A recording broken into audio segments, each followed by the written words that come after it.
What's happening?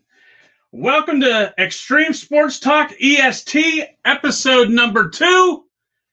And I'm going to bring on my co-host, Reese. Reese, what's happening? What's up, guy? Living a dream, baby. All right, we're going to bring on our other host. We're going to bring on Springer. Rubber ducky. Whoa. Guys, 6 o'clock already.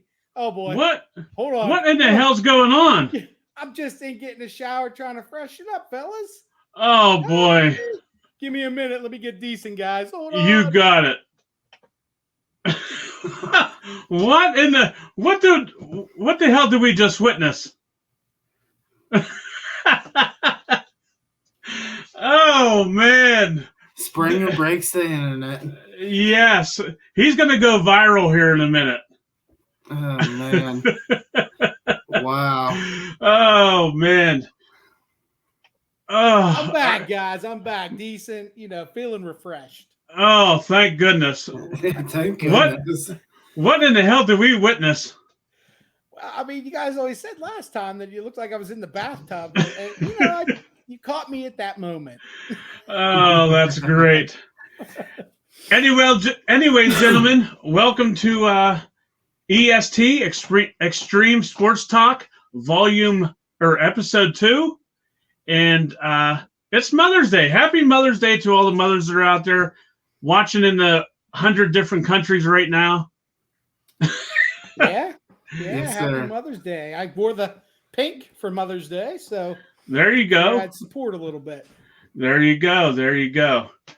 All right. So anyway, let's get down to it, guys. All right. Let's talk a little NFL right now. I got to take his hat off. Hang on. Whew. All right. So Lamar Jackson and Tom Brady, the first 50 starts of their NFL career. Lamar Jackson is 37-12, and Tom Brady is 38-12. What's your thoughts? And is there a fair comparison to these two? I mean, are we even really talking about this? Is this as a topic? I mean, Tom Brady's got 6 Super Bowl titles, 7 with, counting Tampa Bay, his Super Bowl title there. Lamar Jackson has 1 MVP and multiple missed playoff appearances. So I don't care what the records state. You just look at the totality overall.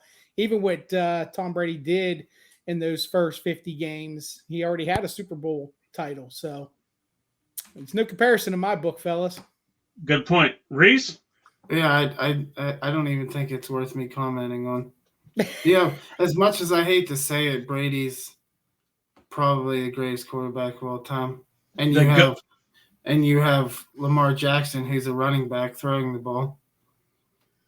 So you're saying Tom Brady is the GOAT? I'm saying he's one of the top 2 quarterbacks of all time. How could you not say he's the GOAT? Because I can't stand Tom Brady. Who would be your second one, Reese? You said he's the top 2. Who's your other one? Dante Culpepper. Fred Tarkenton? No. That's another topic for another discussion. Well, answer his question, Reese.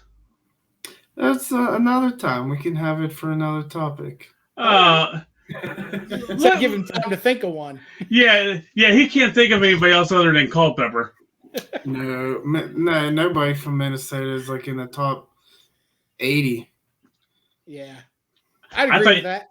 mean, Fred Tarkenton's probably close, but Yeah. I mean, I thought he was. but no. I thought he was going to say McNabb. Nah. Bobby Brister, maybe. Yeah. All right, so we got some top guys right now that are still free agents. All right, so I'm going to give you the list of names, and you tell me where you think they're going to land. All right. Okay. Jadeveon Clowney. Springer? I think he resigns back in Cleveland. 1-year deal, same thing as last year. Reese? Cleveland or Seattle? Seattle. I think he spurned them there in the offseason when he signed with Cleveland. Okay. But I think it'd make him a better offer. What about Odell Beckham Jr.? I think he'll re-sign with the Rams. I just either back to the Rams, or I could see him. Colts have a lot of money left. They're in need of a big time guy. I could see him maybe teaming up with Matt Ryan and the Colts. That's not a bad choice there. Well, Green Bay needs a wide receiver. That's Christian who I Watson, man. That's who I got. I got him going to Green Bay. As a Minnesota fan, I hope that he doesn't sign with the Packers, but the less weapons that Rodgers has, the better. But yeah, to make that $100 million contract worth it, he has to get a Pro Bowl caliber receiver in there. Has to. Well, Rodgers makes a lot of people look good. Just remember that. Yeah. What about J.C. Treader?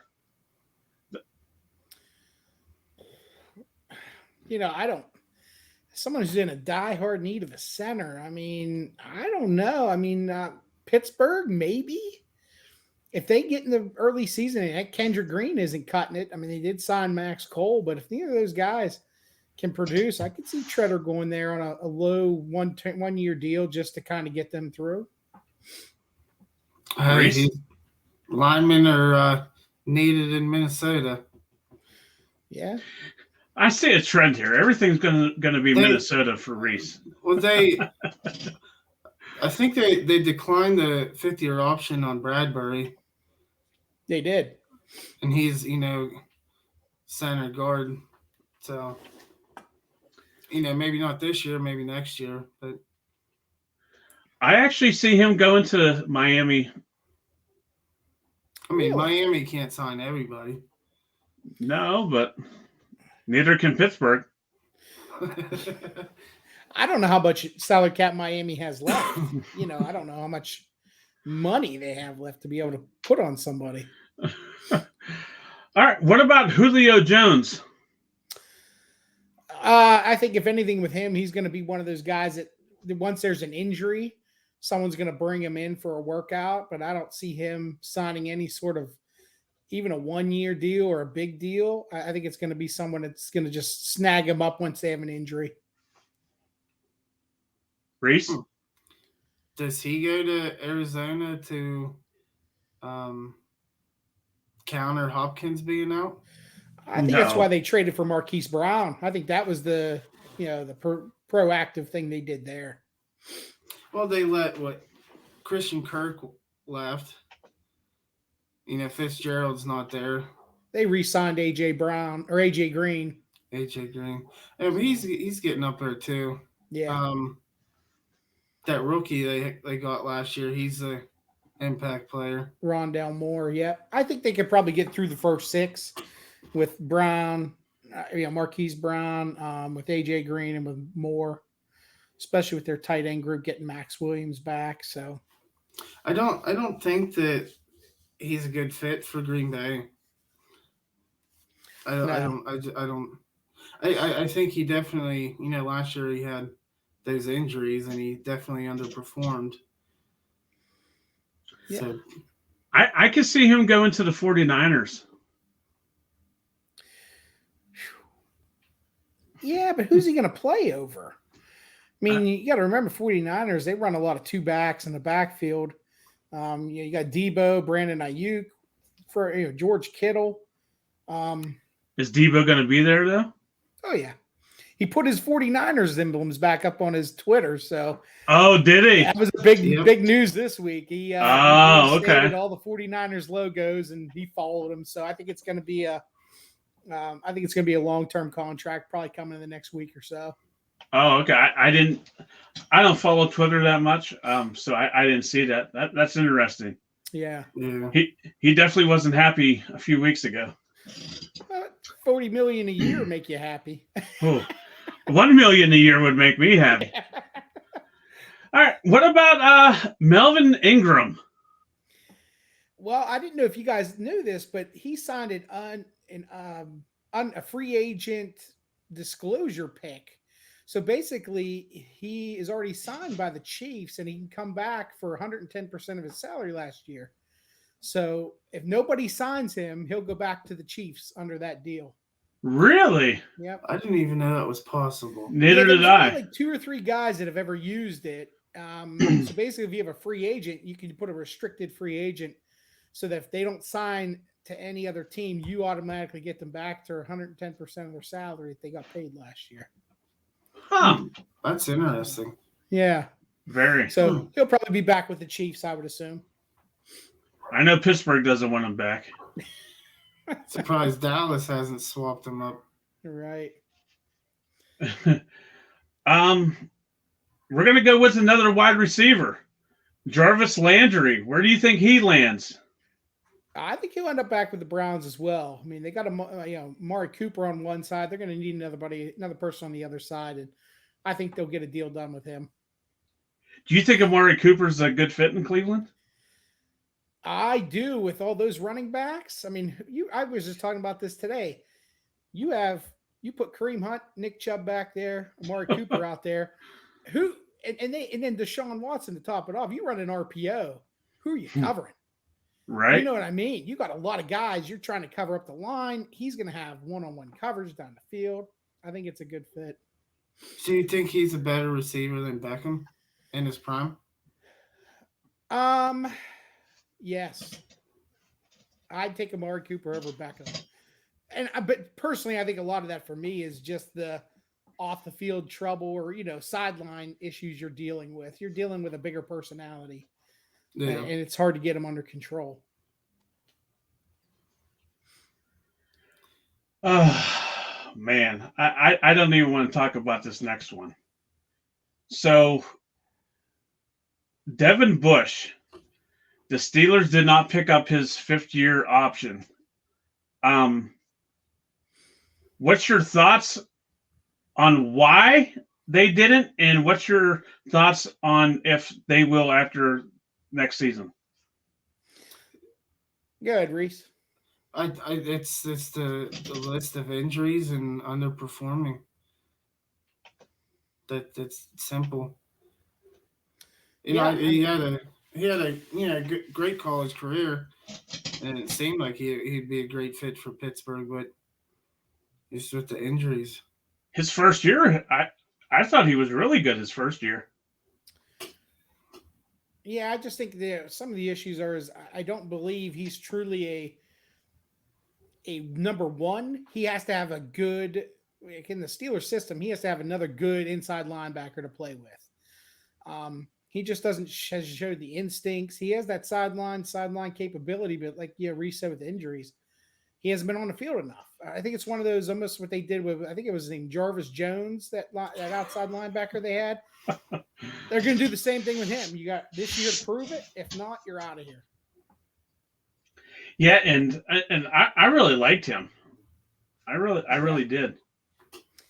Yeah, he had a potential. They traded up for him. Yeah. Yep.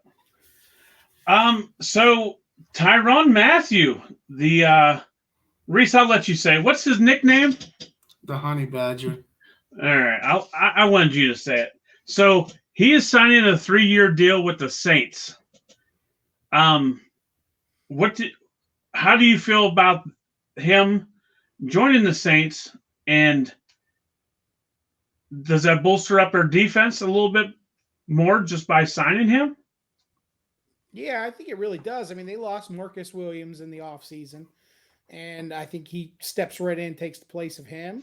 They need a guy who is going to play center field. That's the way the Saints defense lines up. So, yeah, I think it was a very good signing, and it just kind of fits their system to match. And it also helps out Marshawn Lattimore too, where he doesn't have to be the only playmaker on that side of the ball. Definitely a good fit. So, but don't you think, them spending all that money on him, don't you think they should have maybe thought about their quarterback situation? The famous Jameis there. I mean, they must feel pretty confident in their quarterback situation. With they didn't touch it in the draft, and they didn't bolster it at all in free agency. You know what I mean? Except for re-signing him, it's not like they brought in another veteran to compete. So I don't think Taysom is the answer there. They need to keep him as a Swiss Army guy. Right. Yeah. I agree. think they pretty much announced that, saying that he's going to be not working more as a quarterback, but more working as a utility guy. But then if Jameis gets hurt, Ian Book isn't the answer either. Right. So hey, maybe they'll trade for Baker then. Hey, Kirk Cousins is available, so I hear. I don't think anybody. He's going to sign in the Arena Football League. Nobody wants that joker. Right. All right. Rob Springer, you're taking over for the next segment, and you're going to talk a little bit about the name, image, and likeliness of the NCAA. Yeah, this has been something that's been growing some legs here. You really look at it, they instituted the name, image, and likeness this year. These guys can get paid off of those things. But now it's turning more and more into free agency almost in the college ranks. I mean, you look at it, these guys are getting recruited with these big 7-figure deals to switch teams. Prime example is Jordan Addison.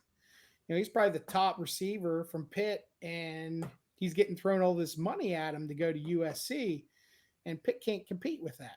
So my big question, guys, is this good for college football? Is this something we should be seeing, or do you think it should be regulated a little more to where these big time programs that have all these boosters and extra money to be able to just buy players at the end of each year?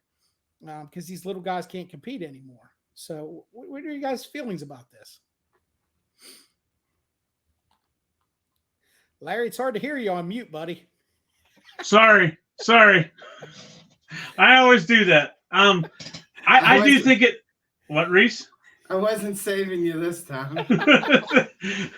I think it has to be regulated to some extent. Because, like you said, it's not fair for them smaller schools. Yeah. Compared to like Alabama, Miami, Penn State. Yeah, I mean, you even look at USC. I mean, they've signed 15 guys out of the transfer portal from big time programs, and they're all getting these 6-7 figure deals. Like, they have one guy who's a senior in high school that's being offered $8 million over his college career to go to USC. And he's still in high school. So, I mean, these guys they're seeing, I mean, imagine us, 18 years old in high school, giving someone offering $8 million just to play in college. I mean, who's not going to jump at that? And that it kind of takes away what Deion Sanders is trying to do. Also, he's trying to get the historically black colleges, more known players and stuff. So that's kind of defeating the purpose of what he's trying to do. Right. I did read an article that this week sometime, it looks like maybe the NCAA and some of the big 5 schools are going to sit down and try to maybe put some regulations in place. But it's hard for me to believe that those Power 5 schools are going to want to regulate themselves from getting all the good players, Because nobody's – well, I can't speak for anybody else, but in my opinion, I don't want to see the same 5 or 6 schools in the college playoff every year. You know, Right. like I like to cheer for the underdogs, like the Cincinnatis. Yeah. You know, Yeah, I mean, I didn't know if you world. guys even realize this, but Jamison Williams, big time player for Alabama last year, transferred in from Ohio State. So he was an Ohio State guy, and then he went to Alabama.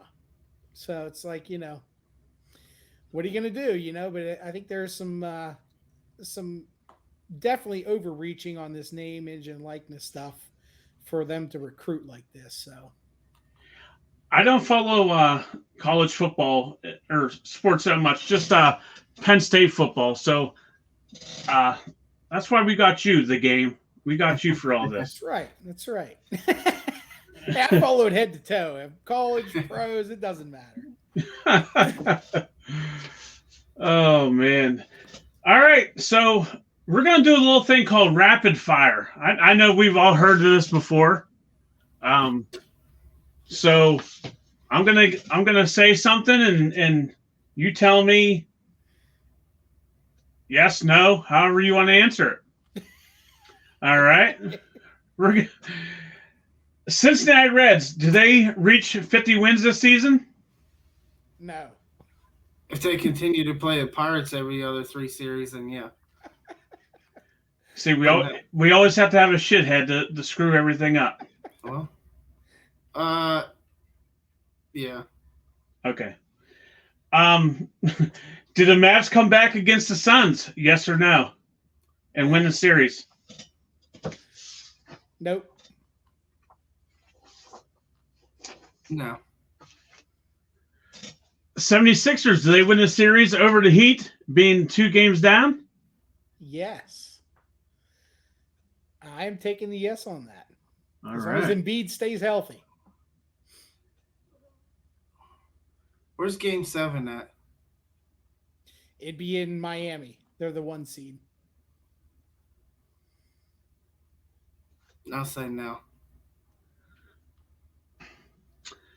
And do the Penguins win the series over the Rangers with a backup goalie, Louis, is it Dominique? Domingue. Yep. Or Tristan Jarry? I don't think it matters. I think they're going to lose the series in 7. Me too. No. You think the Penguins come back and win the series? Come back. They're already winning 2-1. Yeah, they're up 2-1 in the series. But no, I said no, as in no, they can't win the series. With the backup goalie. Okay. Huh. Which that's surprising. That is surprising. Is there anything else that Yins 2 want to talk about on this episode? No, I think we covered quite a bit, actually. Yeah, I think we're... Yeah, you just talked a little too damn much. I got one for you there. Striker, do you have any changes in your picks from last week for the NBA or NHL playoffs? Yes. Okay. Reese, I know you kept track. Who did I have winning the Edmonton series? I think you had the Kings. Did I? I think so. Springer, do you remember? I think you had Edmonton beating Edmonton. That's right. I did.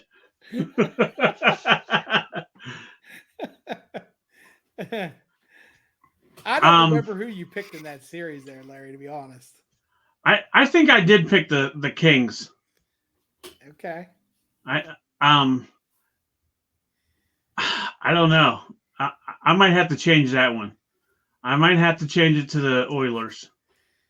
All right. I got one I want to change. Who do you got, Reese? Golden State over Memphis. John Moran, he takes an injury, and that's it, huh? Yeah, he's out game 4. They just released it a little bit ago. Yeah, I guess that 30-point thumping last night changed your mind a little bit. Yeah, I mean, I wanted to watch it last night, but I had out of the plans. But I yeah, saw that's the unfortunate. injury with John Morant. At first I thought, oh boy, ACL. You know, he had that non-contact knee wiggle. But I don't know. More I watched it today, I don't know if it's going to be something serious. Only time will tell, right? Yeah, I think if I had to make one change for mine, I would. I might have to go and switch it all up and say the Capitals are going to beat the Florida Panthers the way they're doing. So. Yeah. All right. So before we get off of here, I got one guest a player for you guys. Okay. So this is one and done. No chance in coming back. Okay. Springer won last week. Yep. All right. You ready? Yes. All right. This player has over 13,000 rush yards, 91 rush touchdowns. Adrian Peterson. Why are you always premature? You are always premature. I get through two and you answer. Listen. I'm trying to get a head start on Springer here. Yeah. He is 5'11", 255 pounds. A 1993 draft round 1, 10th overall. 10th overall. He is a Super Bowl champion. Rookie of the Year in 94. Comeback Player of the Year in 96. 10th overall, 93. It's not Dickerson. No. Over 13,000 yards. Was it Rashawn Salam? Is that your... No. Reese, I'll give you one guess, and then you're... Reese has had like 10 guesses. Yeah, but we got to forgive him. He's trying to think all of the Minnesota guys. 93. I got two more hints I can give you, okay. But I think as soon as I give them, you're going to know it. College. Is that what you want? You want college? Yeah. Springer? Yeah, it's fine. Notre Dame. Jerome Bettis. Oh, that was a tie. That was it. Although I think Reese said it first. He was just like 2.2 seconds ahead of you, Springer. That's all right. That was a good one. Wow. I thought for sure as soon as I said 5'11", 255, you guys would have got it. Yeah, I was thinking Natron Means, honestly. Yeah. That's the only short, big guy I've ever. I forgot about him. He was drafted by the Rams, right? Yeah. Yep. But I didn't know it was 93. That's what got me thrown off there. Yep. Well, that was it. One and done. Reese, looks like you're on top for today. Look at him cheesing, Springer. Let's take a look at him. You're showing my male pattern baldness there. He is cheesing up a storm. All right, guys. Anyway, anybody that's watching, make sure you subscribe to our YouTube channel, Extreme Network. Make sure you take a look at that on YouTube. You find us on Facebook, EST, Extreme Sports Talk page. Wow. Rubber Ducky, you're the one. But anyway, guys, thank you for watching. This is episode 2 of EST, Extreme Sports Talk. And for myself, the game Springer, And the OG Reese, we will see you next time.